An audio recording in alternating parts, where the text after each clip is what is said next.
Hello everyone, welcome back to my channel and I hope that you're all doing very well.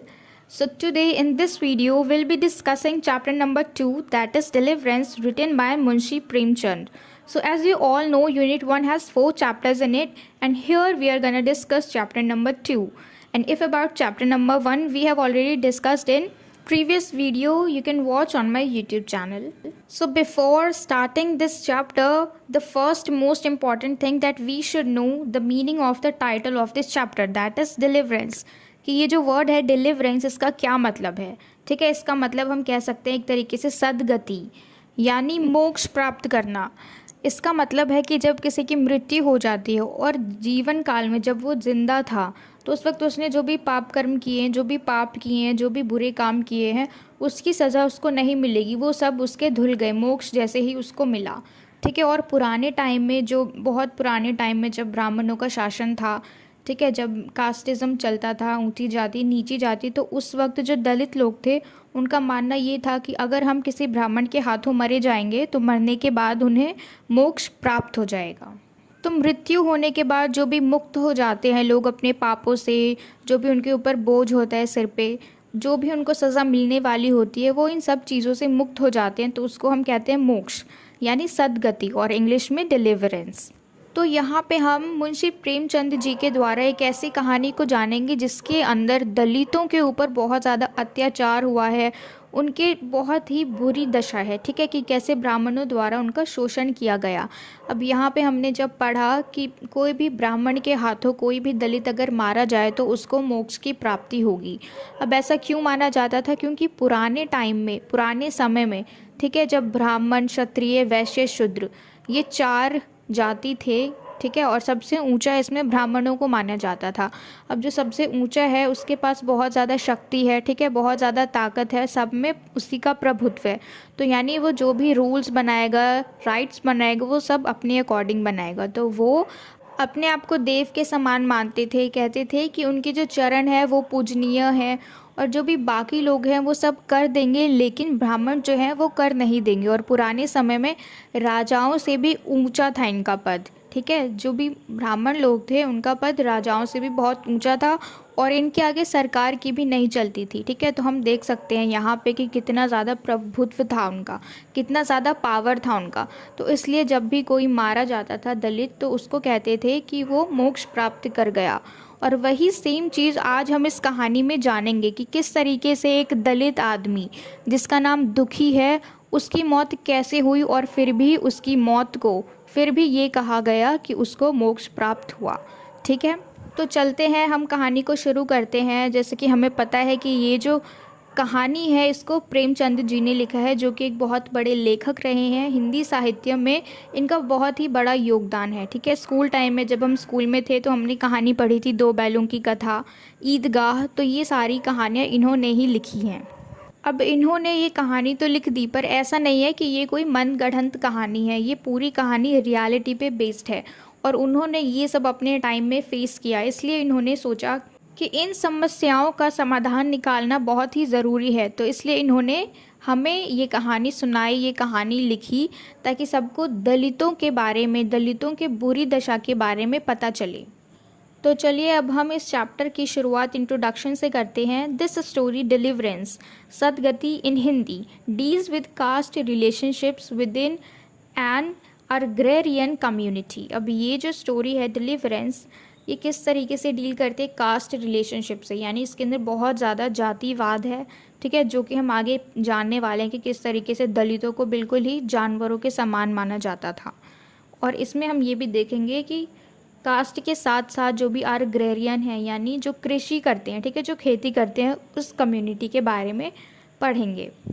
सद्गति रफली means salvation in death, यानी मोक्ष मिल जाना. In other words अ वर्दी death, यानी अच्छी तरीके से मौत हो गई, मोक्ष मिल गया, हमें मुक्ति मिल गई.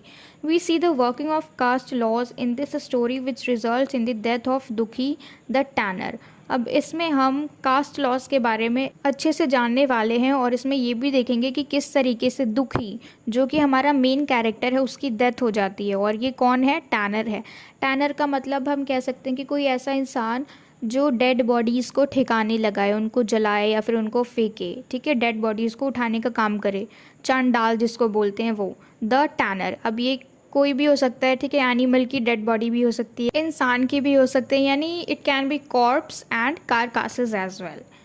Premchand's story Deliverance presents you the working of the system in the story of दुखी। अब यहाँ पे दुखी की जो कहानी है उसके अंदर हम क्या देखेंगे कि किस तरीके से कास्ट जो है कितनी बुरी तरीके से फैला हुआ है। The story is literary and imaginary. Premchand presents you with a piece of life and experience to convey the terrible sufferings of the lower castes under the caste system। अब प्रेमचंद जो है हमें ये कहानी किस लिए दिखा रहे हैं, किस लिए सुना रहे हैं, हमारे आगे क्यों प्रेजेंट कर रहे हैं, ताकि हमें जो हमारी ज़िंदगी का हिस्सा है, जो एक्सपीरियंस है, अच्छे से हम जान सके, ठीक है। और जो जो कास्ट सिस्टम की वजह से जो लोअर कास्ट के लोग हैं उनके साथ कितना ज़्यादा ज़्यादती की जा रही है, कितना ज़्यादा सफ़र कर रहे हैं, उसके बारे में हमें पता चले। कास्ट सिस्टम के नाम पे जो भी लोअर कास्ट के लोग हैं उनके साथ कितना बुरा हो रहा है, ठीक है, उसके बारे में हमें पता चले, इसलिए हमें ये कहानी प्रेमचंद जी के द्वारा बताई जा रही है। Premchand was very clear about the role of the writer in society. The purpose of literature for Premchand was not just to delight, but more important to raise awareness about the various social issues at hand and bring in change. अब इनका क्या मानना था, इनको देखो बहुत अच्छे से पता था कि एक राइटर का समाज में क्या रोल होता है, ठीक है। अब इनको सिर्फ लिखना नहीं था, ऐसे ही कुछ भी कहानी नहीं लिख देनी थी मनगढ़ंत। इनका मोटिव क्या था कि जो भी इम्पॉर्टेंट चीज़ें हैं, जो भी लोगों को अवेयर होने की ज़रूरत है, जागरूक होने की ज़रूरत है, उसको हम आगे लाएं लिख के, ठीक है। हम राइटिंग के थ्रू उस चीज़ को आगे लाएं और उसमें कुछ चेंजेस लाएं। Sadgati is one such story which captures the point death of Dukhi under an oppressive caste system. अब ये जो कहानी है सदगति, ये क्या चीज़ कैप्चर कर रही है कि इसमें एक दलित इंसान की, यानी दुखी की, जो दुखी है वो एक कैरेक्टर है, हमारा मेन कैरेक्टर है, और किस तरीके से उसकी डेथ हो जाती है एक ऑपरेसिव कास्ट सिस्टम के द्वारा, ठीक है। तो इसमें हम उसी के बारे में पढ़ेंगे जो कि एक दलित है, ठीक है। तो अब हम स्टार्ट करते हैं। Well, this story has 4 sections and we shall discuss each of the sections separately, ठीक है, कि इसमें 4 सेक्शंस है और हम सबको अच्छे से एक एक करके डिस्कस करेंगे। उससे पहले हम देख लेते हैं हमारे मेन कैरेक्टर्स, ठीक है, कि इसमें मेन कैरेक्टर्स क्या क्या हैं। पहला जो कि दुखी है, ठीक है, जो इंसान है, कैरेक्टर का नाम है दुखी, ठीक है। ये मैं समझ आना कि कोई इंसान दुखी है, ठीक है, कोई इंसान सैड है। यहाँ पे एक कैरेक्टर है, एक इंसान है जो कि दलित है और उसका नाम है दुखी, ठीक, पहला कैरेक्टर। दूसरा उसकी वाइफ झुरिया, दुखी और झुरिया ये दोनों कपल हैं और ये दोनों ही दलित हैं। दूसरा है हमारा चिखोरी जो कि इसका फ्रेंड है, ठीक है, दुखी का फ्रेंड है चिखोरी, और जो गोंड कम्युनिटी है उसका एक मेंबर भी है, ठीक है। तो चिखोरी जो है वो इसका फ्रेंड है और गोंड कम्युनिटी का मेंबर है। नेक्स्ट कैरेक्टर है हमारा पंडित घसीराम और उसकी वाइफ पंडित घसीराम, ठीक है, जो कि एक ब्राह्मण है। तो ये जो स्टोरी है इन्हीं के इर्द गिर्द घूमने वाली है, इसलिए अच्छे से हमें इन 4-5 जो भी कैरेक्टर्स हैं इनको अच्छे से देख लेना है। पहला दुखी, सेकंड झुरिया, थर्ड चिखोरी, फोर्थ पंडित घसीराम और उसकी वाइफ, ठीक है, और जो चिखोरी है वो गोंड कम्युनिटी का मेंबर भी है। अब ये जो गोंड कम्युनिटी है ये क्या है, ये ना ही दलित है, ठीक है, ये ना ही ऊंची जाति में आती है ना ही नीची जाति में आती है, ठीक है। तो ये बिल्कुल साइड में रहते हैं, ठीक है, जो भी समाज है उनसे बिल्कुल अलग होकर रहते हैं। तो इनका ऐसा नहीं है कि इनसे सारे अधिकार छीन लिए। सबसे ज़्यादा जो था, सबसे ज़्यादा अत्याचार किस पे होता था, दलित लोगों पे। तो ये थे हमारे मेन कैरेक्टर्स। अब हम चलते हैं अच्छे से डिस्कस करते हैं फर्स्ट सेक्शन पे, ठीक है। In the first section we are introduce to Dukhi and his wife Jhuria. Both of them are making preparations to welcome the Brahmin. Dukhi is a tanner who in the traditional Hindu social order are untouchables. Their job is to work with hides and remove dead animals. They belong to the lowest strata of the society. Ironically, he is named Dukhi, sorrowful to ward off evil. We see feverish activity in the Dukhi household. Dukhi is sweeping the floor clean and his wife is plastering cow dung on the floor. Cow dung is believed to clean and purify. अब यहाँ पे देखो घर की सफाई चल रही है। जो दुखी है वो अपने घर में झाड़ू लगा रहा है और जो उसकी वाइफ है झुरिया वो काव डंग से यानी गोबर से घर को लीप रही है, यानी बहुत अच्छी तरीके से सफाई कर रही है। क्यों?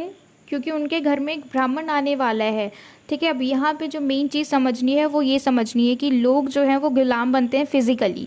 ठीक है, कि नौकर बना लिया, घर के काम करा लिए, बाहर के काम करा लिए, तो ये तो हो गया फिजिकली सब्जुगेशन। ठीक है, अब यहाँ पे हम मेन समझेंगे कि मेंटली किस तरीके से इनको गुलाम बनाया गया है। तो जो ब्राह्मण लोग हैं उन लोगों ने दलित लोगों का इस तरीके से माइंडसेट कर दिया है कि अब वो क्या सोचते हैं कि हम तो दलित हैं, हमारे साथ तो ऐसा ही होना चाहिए, हम तो नीच हैं, इसलिए तो लोग हमें ठुकराते हैं। तो यहाँ पे जो इनका माइंड सेट है ना वो बिल्कुल ही अलग तरीके से कर दिया गया है ब्राह्मणों के द्वारा, क्योंकि वो ऊंची जाति के हैं और ये लोग नीची जाति के हैं।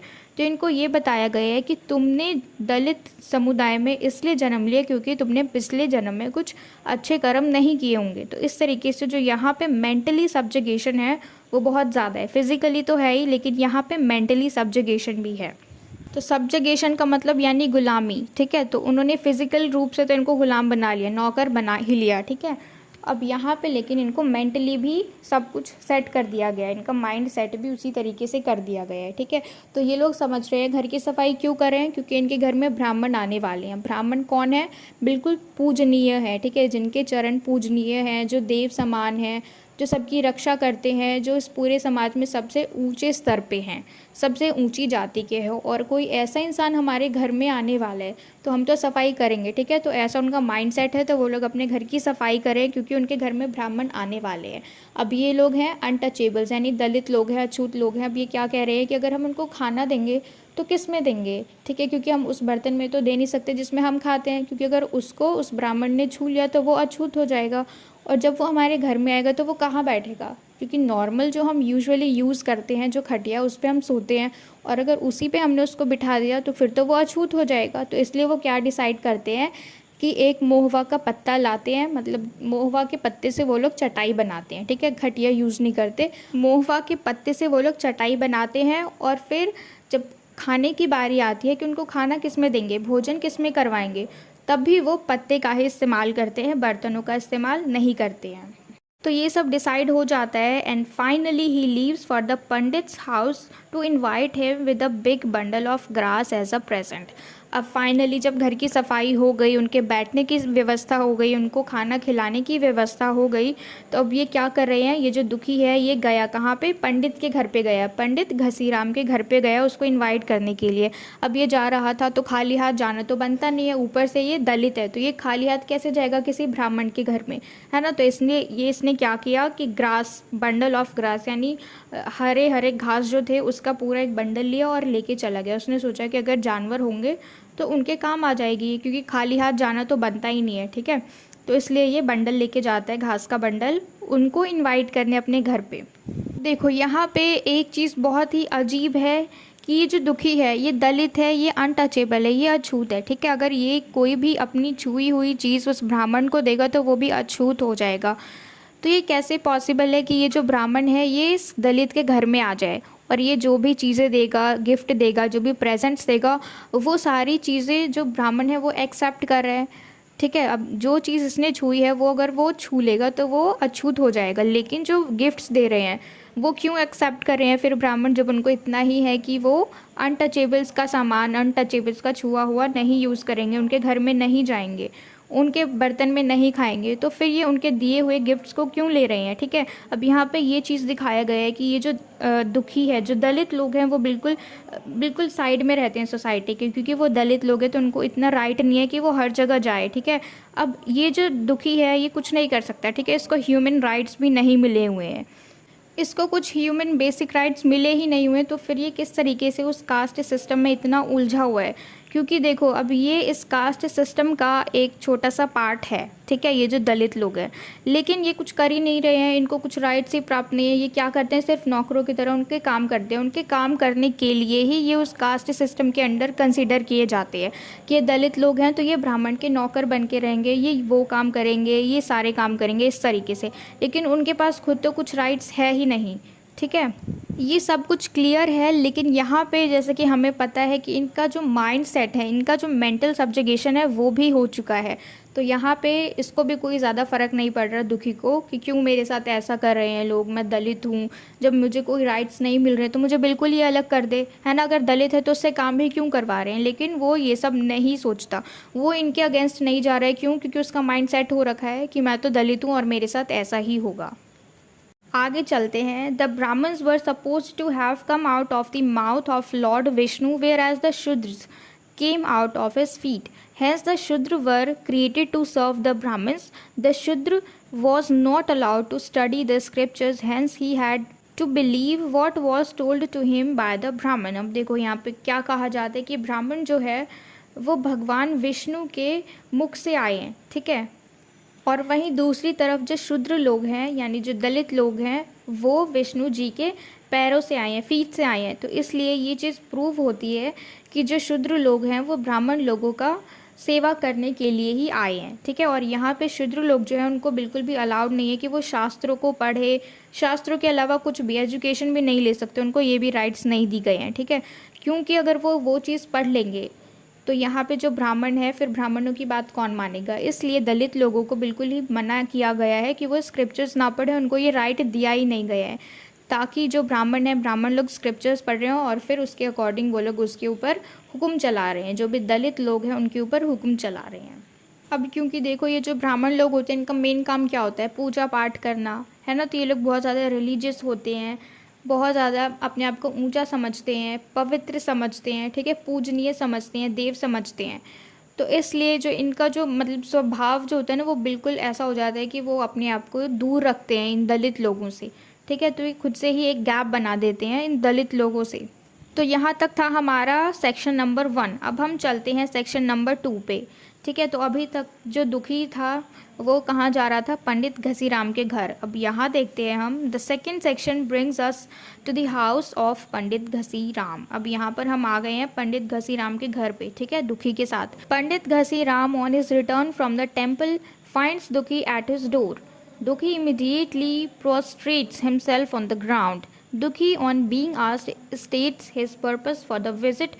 Dukhi wants the Pandit to visit his house and pick on an auspicious date for his daughter's betrothal. तो दुखी जो है वो पंडित घसीराम के घर आया, ठीक है। अब यहाँ पे वो आके इंतज़ार कर रहा है उसके दरवाजे पे, और पंडित घसीराम जो है वो टेम्पल से वापस आ रहे हैं पूजा पाठ करके। तो वो दुखी को अपने घर के दरवाजे पर देखते हैं।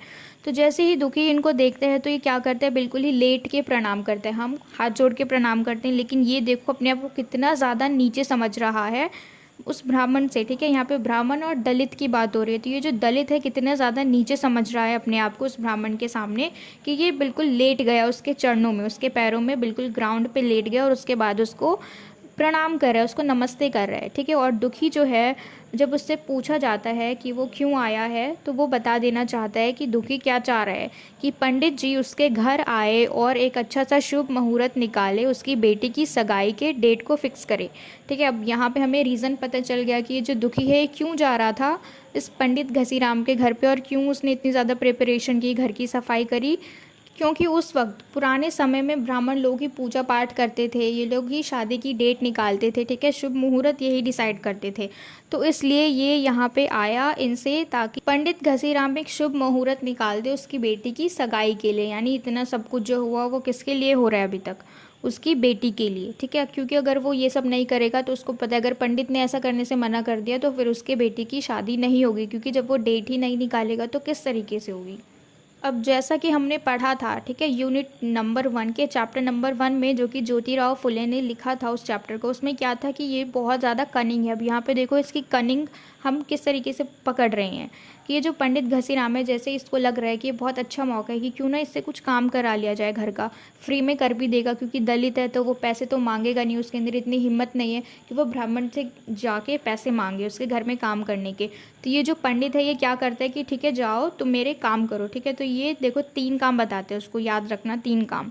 पहला काम वो क्या बोलते हैं कि तुम जाओ और मेरे घर के फ्लोर को यानी घर की ज़मीन को अच्छे से लीपा पोती करो। जो वो घर पे काम करके आया था, जो उसकी वाइफ कर रही थी ना ना झुरिया, काव डंग से अच्छे से लीप रही थी, तो उसने बोला कि झाड़ू लगा के मेरे घर को अच्छे से लीपो। और दूसरा काम क्या बोला कि बाहर जो लकड़ियाँ रखी है उनको काट दो, ठीक है। और तीसरा काम क्या है कि जानवरों को जाके चारा दे दो। तो ये 3 काम अब दुखी जो है वो बेचारा मजबूर था, वो ना भी नहीं कह सकता था, क्योंकि अगर वो ना बोलता तो फिर पंडित उसके घर नहीं आता, है ना। और दूसरा कि इसके पास उतनी हिम्मत भी नहीं है कि ये कुछ बोले, तो ये जाके जल्दी जल्दी काम करने लग जाता है बिना कुछ बोले। अब ये काम बिल्कुल फ्री है, इसको कुछ पैसा नहीं मिलने वाला, ये बिल्कुल अनपेड वर्क है, ठीक है। अब ये उसके घर में काम करे और इसके बदले जो पंडित घसीराम है वो क्या करेगा, उसके घर आके उसकी बेटी की सगाई के लिए डेट फिक्स करेगा। Unfortunately, Dukhi had nothing since morning and he was terribly hungry. The Brahmin was not offering him any food. He decides to smoke a pipe instead. अब ये देखो, जो दुखी है वो काम करने के लिए तो चला गया, लेकिन वो बिल्कुल भूखा था। घर की सफाई करने के बाद वो बहुत जल्दीबाजी में आया, तो सीधी सी बात है वो भूखा निकला अपने घर से, ताकि वो जाके जल्दी से इनवाइट करके वापस आ जाए। लेकिन यहाँ पे तो इसको काम दे दिया, है ना। तो ये बिल्कुल भूखा है, और जो ब्राह्मण है वो कोई इसको फूड ऑफर नहीं करने वाला, कोई इसको खाना नहीं देने वाला, क्योंकि वो ऊंची जाति का और नीचे जाति के लोग को वो कैसे खाना देगा, है ना। उसका जो प्राइड है वो बिल्कुल ख़राब हो जाएगा ऐसे में। तो इसलिए यहाँ पे उसने उसको खाने के लिए नहीं पूछा। तो यहाँ पे इसने डिसाइड किया है कि क्यों ना वो कुछ पाइप स्मोक कर ले। पाइप स्मोक का मतलब है वही बीड़ी या फिर सिगरेट वगैरह पी ले।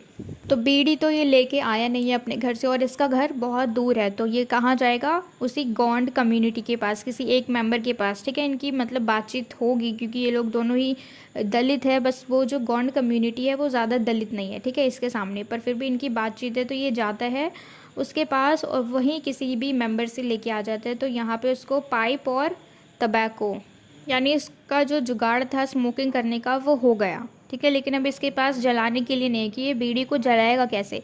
फिर ये वापस जाता है उसी पंडित के घर और उससे कुछ मांगता है जलाने के लिए, लाइटर या फिर माचिस वगैरह। तो फिर जो पंडित है वो अपनी वाइफ को बोलता है कि इसको कुछ दे दो जलाने के लिए। तो उसकी जो वाइफ है पंडितायन जो है वो बिल्कुल गुस्सा हो जाती है और उसको याद दिलाती है कास्ट लॉस के बारे में, यानी कि ये दलित है और इसको हम देंगे। इस तरीके से उसकी जो वाइफ है पंडितायन वो रिएक्ट करती है। फिर वो उसको धीरे से साइड में ले जाके याद दिलाता है कि अरे इससे हम काम भी तो करवा रहे हैं, फ्री का काम है ना, कुछ पैसा वैसा नहीं देना, तो हमारा एक तरीके से फ़ायदा ही है, तो इसको दे दो।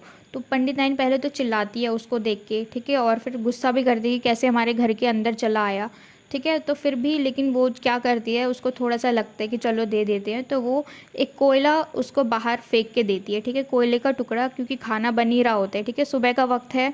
वो सुबह सुबह घर की सफाई करके बिना खाना खाए पंडित के घर आ गया। अब यहाँ पे इसके घर पे खाना बन रहा है, तो इसने सोचा कि आग तो जल ही रही होगी, तो इसलिए जो कोयला है उसके घर के रसोई में जो वो खाना बना रही है, तो वही कोयले का छोटा सा टुकड़ा उसको फेंक के देती है बाहर, ठीक है। तो उसको ये चीज़ देखो यहाँ पे उसको तब भी बुरा नहीं लगता, तब भी वो क्या सोचता है कि चलो मैं तो दलित हूँ इसलिए ऐसा लोग मेरे साथ करते हैं। तो फिर वो उठा के जो भी स्मोक कर लेता है, ठीक है, जला लेता है अपने बीड़ी को, और फिर से वो वापस काम पे चला जाता है और बहुत मेहनत से काम करता है, ठीक है। सब झाड़ू भी लगा देता है, काव ढंग से सफाई भी कर देता है, उसके घर में लीप भी देते हैं और फिर जानवरों को खाना भी दे के आ जाता है। अब एक काम बचता है, कौन सा काम, लकड़ियाँ काटने का काम, जो कि बहुत ही ज़्यादा मेहनत का काम है, ठीक है। पहली बार जब वो मारता है उस पर कुल्हाड़ी को तो वो नहीं टूटता, मतलब बहुत ही ज़्यादा सख्त है वो लकड़ी, ठीक है। और ये देखो बहुत पहले तो वो भूखा है तो कमज़ोरी तो आएगी ही, ठीक है, और फिर उसके बाद वो इतना मेहनत का काम कर रहा है, तो फिर किस तरीके से इतना मेहनत से वो उस लकड़ी को काट पाएगा। तो यहाँ पे इसको थोड़ी मेहनत लग रही है, ठीक है।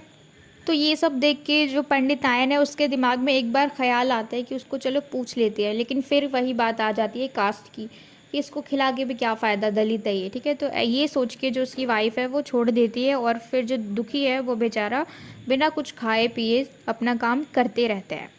तो this section focuses on the hard hearted nature of the Brahmin couple, the servile mentality of Dukhi and the exploitative nature of caste system. तो ये जो सेक्शन है इसमें हमने क्या देखा कि कितना ज़्यादा पत्थर दिल है इन ब्राह्मण कपल का, यानी पंडित घसीराम और उसकी वाइफ, और उसकी मेंटालिटी देखो, इतना ज़्यादा गुलामी उसके दिमाग में चढ़ गया है, ठीक है, दुखी के दिमाग में, कि उसके साथ कोई भी बुरा व्यवहार करते तो उसको बुरा नहीं लगता।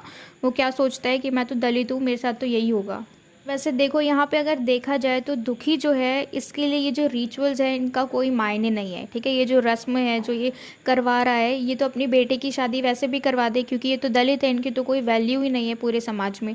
तो यहाँ पे इसका क्या मतलब है कि वो ब्राह्मण के घर में जाए, उससे डेट फिक्स करवाए अपनी बेटी की सगाई के लिए, ठीक है, क्योंकि ये लोग तो उसको नीचा ही समझ रहे हैं।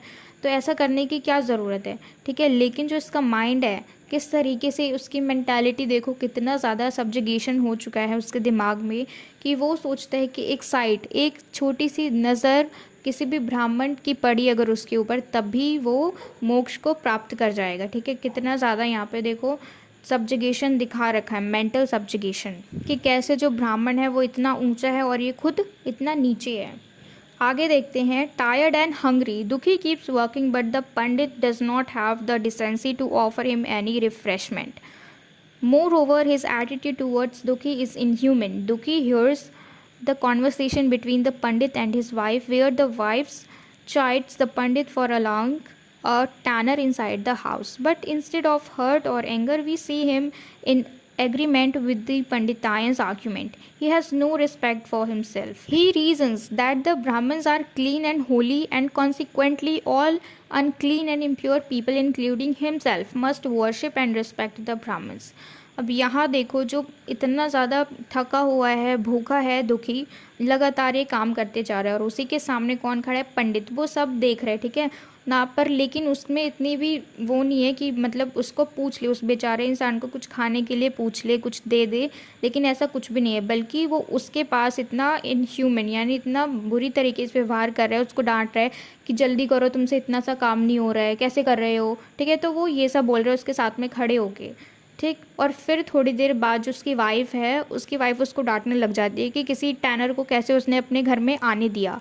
तो ये सारी चीज़ें कौन सुन रहा है वहाँ पे, दुखी, क्योंकि उसी के सामने ये सब हो रहा है। लेकिन फिर भी वो क्या देख रहा है, क्या सोच रहा है कि कोई बात नहीं, जो पंडितायन है वो उसकी बातों से एग्री कर रहे हैं कि हाँ चलो कोई बात नहीं, ऐसा तो करते ही हैं लोग, ऐसा ही होना चाहिए क्योंकि मैं तो दलित हूँ, ठीक है। मतलब उसके पास थोड़ी सी भी रिस्पेक्ट नहीं है उसके लिए, बल्कि वो रीज़न दे रहे हैं। क्या रीज़न दे रहे हैं कि जो ब्राह्मण लोग हैं वो बहुत क्लीन हैं, बहुत पवित्र हैं, ठीक है, और ये जो अनक्लीन और इम्प्योर पीपल हैं उसको भी मिला के, जो बुरे लोग हैं, ठीक है, जो अछूत लोग हैं उसको भी मिला के, और हम इन अछूत लोगों को इनकी पूजा करनी चाहिए, इनकी रिस्पेक्ट करनी चाहिए। मतलब इतना सब कुछ होने के बाद भी उसको रियलाइज़ नहीं हो रहा है कि ये सब उसके साथ नहीं होना चाहिए।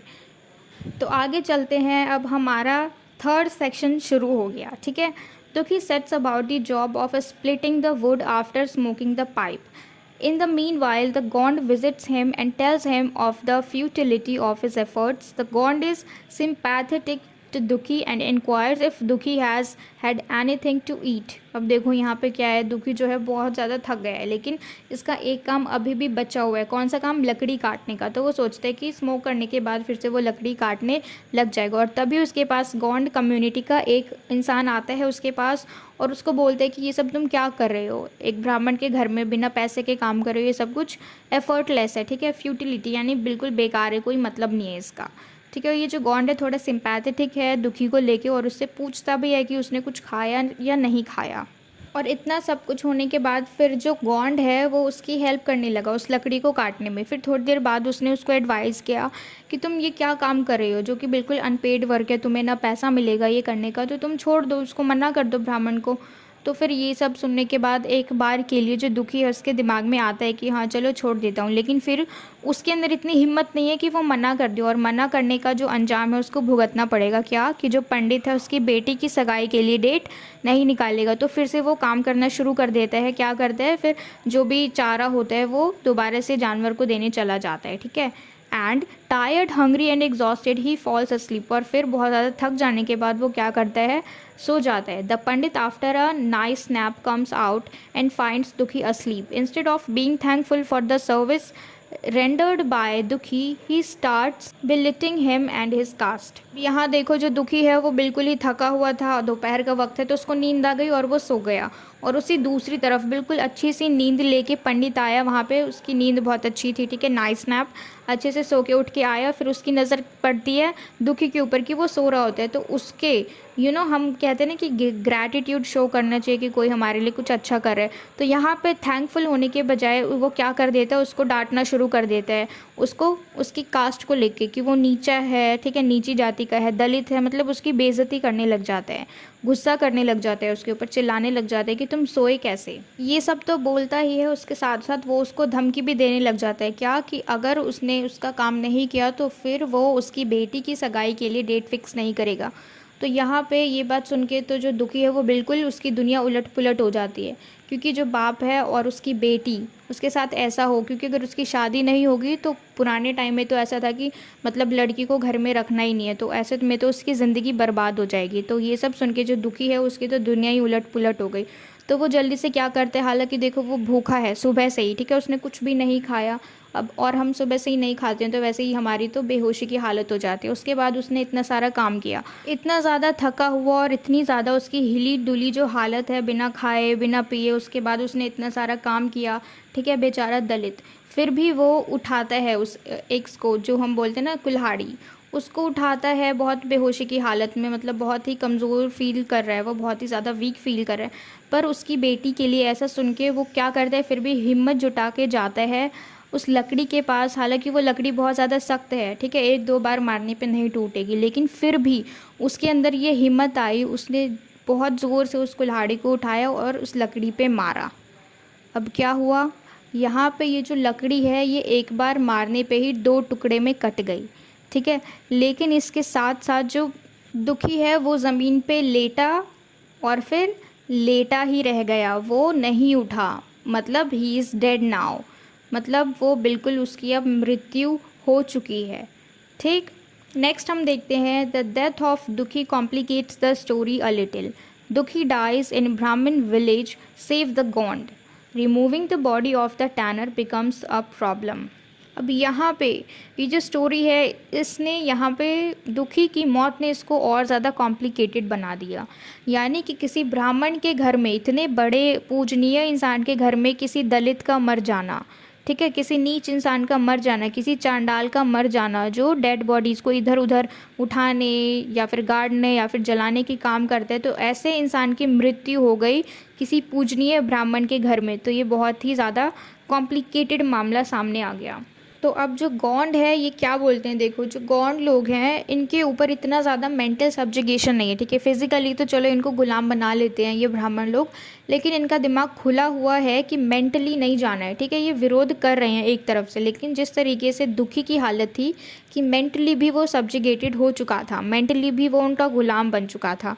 तो यहाँ पे जो गौंड लोग हैं वो क्या कहते हैं कि हम इसके शरीर को छुएंगे नहीं, क्यों, क्योंकि हम फिर पुलिस के मामले में पड़ जाएंगे कि किस तरीके से वो मारा गया, ठीक है, और अगर ब्राह्मण खुद जाएगा तो पुलिस तो फिर भी उसके नीचे ही है, जो सरकार है वो कुछ नहीं है ब्राह्मण लोग के सामने, ठीक है। तो यहाँ पे गौंड जो है वो बिल्कुल ही मना कर देते कि we will not touch the dead body of Dukhi, तो बिल्कुल ही मना कर देते हैं। अब यहाँ पे देखो ऐसे ही धीरे धीरे वक्त बीतता गया, जो ब्राह्मण है वो इंतज़ार कर रहा है कि इसको वही लोग लेके जाएंगे, दलित लोग ही उठा के ले जाएंगे या फिर गौंड लोग उठा के ले जाएंगे, ठीक है, लेकिन ऐसा नहीं होता है क्योंकि गौंड जो है उसके कहने पे किसी ने इसकी बॉडी को टच नहीं किया, ठीक है, ये जो मामला है ये पुलिस ही सुलझाएगी उस ब्राह्मण के साथ, उसका ऐसा मानना था।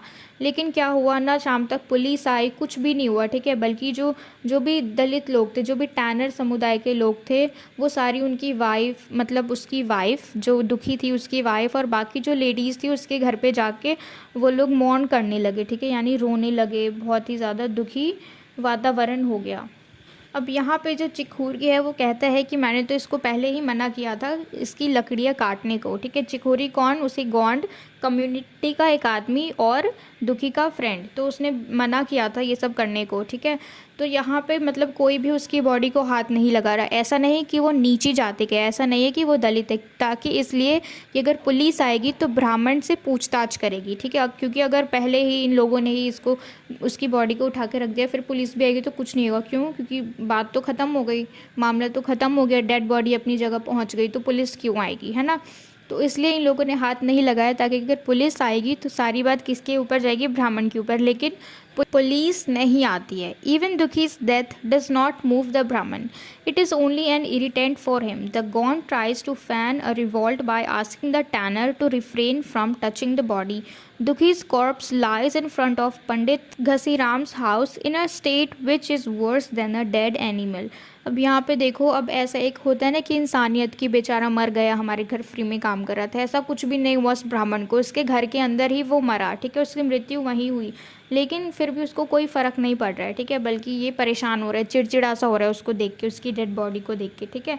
अब यहाँ पे क्या हो रहा है कि जो दुखी है उसकी जो कॉप्स है, उसकी जो लाश है वो उसके घर के सामने ही पड़ी हुई है, ठीक है, उसके घर के बिल्कुल सामने ही पड़ा हुआ है उसका जो लाश है वो बिल्कुल किस हालत में, जैसे कि कोई डेड एनिमल होता है ना, उससे भी बुरी हालत है इसकी यहाँ पे। यानी यहाँ पे देखो वही बात हो गई कि जो इंसान दूसरों की डेड बॉडी को उठा के लेके जाता है, ठीक है, ज़मीन को साफ़ करता है वहाँ, और उसी के लिए आज कोई नहीं है, उसकी डेड बॉडी के लिए आज कोई भी नहीं है। अब हम लास्ट सेक्शन जो है वो डिस्कस कर रहे हैं, फोर्थ सेक्शन।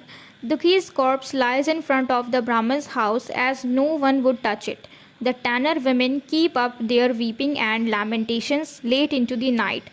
अब देखो दुखी जो है उसकी जो डेड बॉडी है वो अभी तक उसके घर के बाहर ही पड़ी हुई है, उसके घर के सामने ही पड़ी हुई है, किसी ने उसको टच भी नहीं किया है। और जो विमेन है, टैनर विमेन है, जो भी औरतें हैं उसी समुदाय की, दलित समुदाय की, ठीक है, वो लोग अभी तक रो रहे हैं, अभी तक पछता रहे हैं, लैमेंटेशन यानी रो रहे हैं, ठीक है, वही सब कर रहे हैं, पूरी रात हो चुकी है। The corpse begins to stink. अब यहाँ पे बहुत ज़्यादा बदबू आनी शुरू हो गई है उस लाश में से। But for pandit Ghasiram and his wife this is only an irritant. पर अभी तक इतना सब कुछ हो जाने के बाद भी ये सब कुछ उनको बस चिड़चिड़ा सा लग रहा है, बहुत इरिटेट हो रहे हैं वो लोग इस चीज़ को देख के। After an uneasy night pandit Ghasiram decides to take matter into his own hands. अब यहाँ पे वो सोचते हैं कि चलो इसको मैं खुद ही समाप्त कर देता हूँ, वो खुद अपने हाथ में इसको ले लेता है, यानी इसकी पूरी जिम्मेदारी वो खुद ही ले लेता है कि अब तो मुझे ही कुछ ना कुछ करना पड़ेगा। He manages to get a noose tied around the dead man's feet and drags the corpse to the field outside the village. After he gets back, he takes a bath and performs some purification rites. The abandoned body of Dukhi in the fields becomes food for the scavengers like jackals, kites, dogs, and crows. The story ends with an extremely ironic comment. This was the reward of a whole life of devotion, service and faith.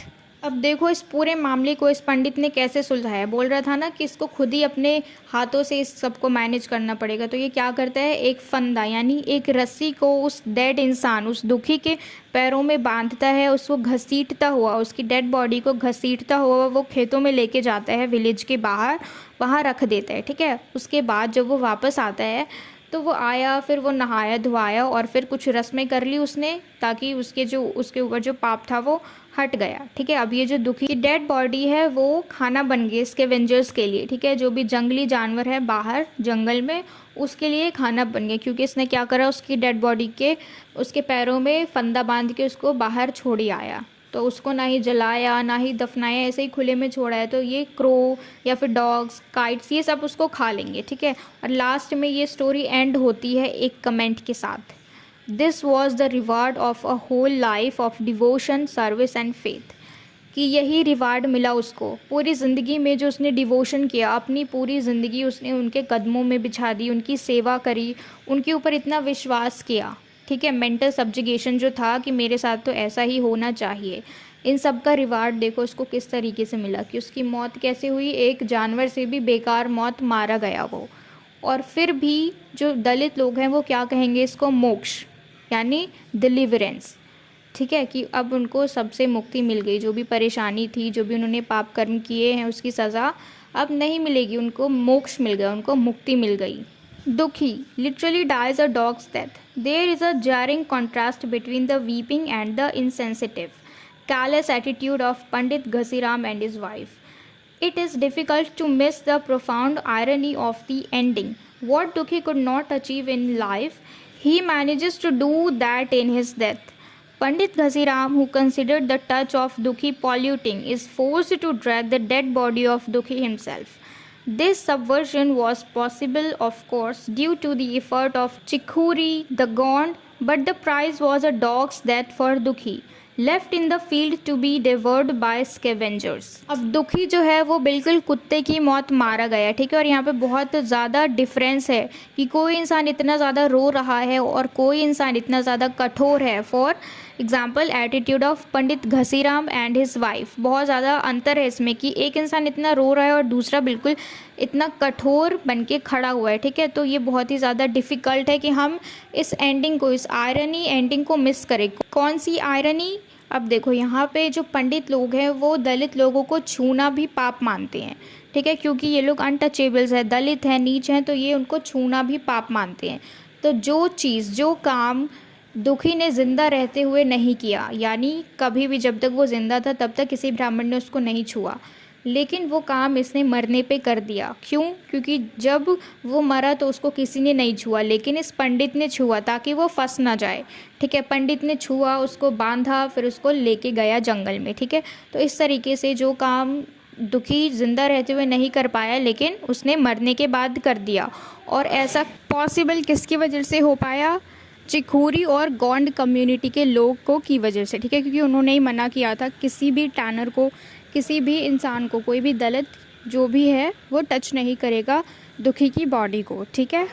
और इस story के and में एक comment है जो कि हम बिल्कुल भी मिस नहीं कर सकते कि क्या है वो, कितना ज़्यादा डिवोशन, ठीक है, इतनी ज़्यादा सर्विस और इतनी ज़्यादा फेथ, ये सब होने के बावजूद भी उसका क्या अंजाम मिला, उसका क्या रिवॉर्ड मिला, क्या इनाम मिला? एक मौत, वो भी किसके जैसी? सिर्फ एक जानवर के जैसी, एक कुत्ते के जैसी मौत मिली, ठीक है। और फिर भी जो दलित लोग हैं उसको क्या कहते हैं? मोक्ष, यानी डिलीवरेंस। तो इस पूरी कहानी में प्रेमचंद जी हमें ये बताना चाह रहे हैं कि उस वक्त, ठीक है, पुराने समय में कितनी ज़्यादा सब्जुगेशन जो थी वो मौजूद थी, ठीक है, पूरी सोसाइटी में किस तरीके से गुलामी मेंटली भी और फिज़िकली भी कितना ज़्यादा मौजूद था। और उनका माइंड सेट भी इस तरीके से कर दिया था कि उनको भी नहीं लग रहा था कि ये जो ऊंचे लोग हैं वो कुछ गलत कर रहे हैं हमारे साथ, ठीक है। जो उनकी सेल्फ़ रिस्पेक्ट वाली जो चीज़ होती है ना, उनके अंदर बिल्कुल ही ख़त्म कर दी गई थी। तो आज की इस वीडियो में सिर्फ इतना ही, और मुझे उम्मीद है कि आपको ये वीडियो बहुत अच्छे से क्लियर हो गई हो, सब कुछ समझ में आ गया हो। And if so then please let me know in the comment box if you like this video, and share this video with your friends as well, and don't forget to subscribe my channel. Until we meet in the next video, keep learning.